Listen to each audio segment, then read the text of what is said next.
حضرت داؤد علیہ السلام کی قوم کے 70,000 افراد سمندر کے کنارے ہیلا نامی بستی میں رہا کرتے تھے۔ ان لوگوں کو اللہ نے ہزاروں نعمتوں سے نوازا تھا، لیکن جب راحت اور سکون آیا تو یہ لوگ اللہ کی عبادت سے محروم ہو گئے اور اللہ کی مخلوق پر ظلم کرنے لگے۔ تو یوں اللہ نے ان کو خبردار کیا کہ ہفتے میں ایک دن، ہفتہ کے دن شکار نہ کیا کرو، اتوار سے لے کے جمعہ تک جتنا شکار پکڑنا ہے پکڑ لو، لیکن ایک دن اللہ کی عبادت اور مخلوق کے امن کے لیے رکھ دو۔ تو یوں اللہ نے ان کا امتحان لینا شروع کر دیا۔ وہ اتوار سے جمعہ تک سمندر میں مچھلیاں پکڑنے لگتے تو مچھلیاں زیادہ مقدار میں ہاتھ نہ آتی، اور ہفتے کے دن سمندر کو دیکھتے تو ان کو بڑی بڑی مچھلیاں نظر آنے لگتی۔ ان لوگوں میں سے ایک شخص کو شیطان نے ورغلا دیا کہ پریشان کیوں ہوتے ہو، میری ترکیب پہ عمل کرو، تم شکار سے کبھی محروم نہیں رہو گے۔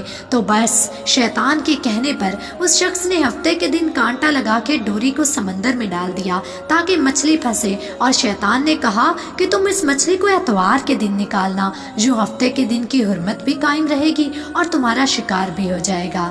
یوں شیطان کی بتائی ہوئی ترکیب پہ ہفتے کے دن مچھلی پھنسی رہتی اور وہ اتوار کو نکالتا اور خوشی سے کھاتا۔ جب آس پاس کے لوگوں نے پوچھا تو ان کو بھی یہی ترکیب بتانے لگا، اور یوں اس قوم کے کچھ لوگ ہفتے کے دن مچھلی پکڑنے کے لیے جال پھینکتے اور اتوار کے دن نکالتے، اور کچھ نے تو اس سمندر میں سے نالیاں بنا کے چھوٹے چھوٹے تالاب بنا دیے تاکہ جب مچھلیاں یہاں سے گزریں تو ان تالابوں میں پھنس جائیں اور ہم اتوار کو ان مچھلیوں کو نکال کر پکا کے کھائیں گے۔ اس گاؤں میں اللہ کے کچھ خاص بندے بھی موجود تھے جو کہنے لگے، اے لوگو، اللہ نے ہفتے کے دن شکار کرنے سے منع کیا ہے۔ یہ جو تم جال پھینک دیتے ہو یا چھوٹے چھوٹے تالاب بناتے ہو، ان میں ہفتے کے دن اگر مچھلی پھنستی ہے تو یہ شکار ہفتے کے دن کا ہوگا۔ اللہ کے عذاب سے ڈرو، اللہ کی نافرمانی نہ کرو۔ وہ لوگ ان لوگوں کا مذاق اڑانے لگے اور کہنے لگے کہ ہماری جو مرضی ہم وہ کریں گے۔ اب اس بستی میں 3 گروہ بن گئے، ایک وہ جو ان نافرمان لوگوں کی بار بار اصلاح کرتے تھے، دوسرے وہ جو ان لوگوں سے نفرت کرتے اور خاموشی اختیار کرتے، اور تیسرے وہ جو گمراہ ہو کر اللہ کی نافرمانی کر رہے تھے۔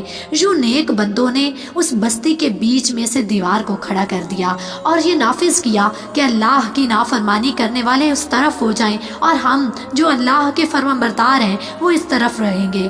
وہ سارے لوگ ان لوگوں سے کہنے لگے، اے لوگو، اللہ سے ڈرو، قوم سمود اور قوم لوط کا جو حشر ہوا اس کو یاد کرو، اللہ کی نافرمانی نہ کرو، کہیں ایسا نہ ہو کہ تم پر بھی کوئی عذاب آ جائے۔ وہ سارے نافرمان جن کی تعداد تقریباً 12,000 تھی ہنسنے لگے اور کہنے لگے، یہ سب کتابی باتیں ہیں، ہم پہ کوئی عذاب نہیں آئے گا۔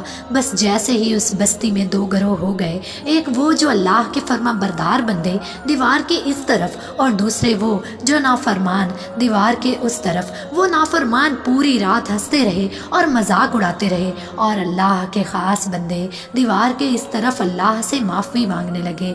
جیسے ہی صبح ہوئی، اللہ کے وہ نیک انسان اٹھے تو انہوں نے محسوس کیا کہ دیوار کی دوسری طرف سے کسی انسان کی آواز نہیں آ رہی۔ وہ دیوار پر چڑھ کر دیکھنے لگے تو انہوں نے دیکھا کہ سارے کے سارے وہ لوگ بندر کی شکل میں تبدیل ہو چکے تھے اور بندروں کی حرکت کو انجام دے رہے تھے۔ وہ لوگ جو دیوار سے ان بندروں کو دیکھ رہے تھے، ان لوگوں میں سے جو ان کے رشتہ دار تھے، انہوں نے ان بندروں کے کپڑوں سے اپنے اپنے رشتہ داروں کو پہچانا اور چیخ کر رونے لگے اور اللہ سے معافی مانگنے لگے۔ جب اللہ کا عذاب آتا ہے تو وہ ہو کر رہتا ہے۔ وہ 12,000 لوگ جو بندر بن چکے تھے کچھ بھی نہیں کھا پی سکتے تھے، اور 3 دن تک اس عذاب میں رہ کر وہ ہلاک ہو گئے۔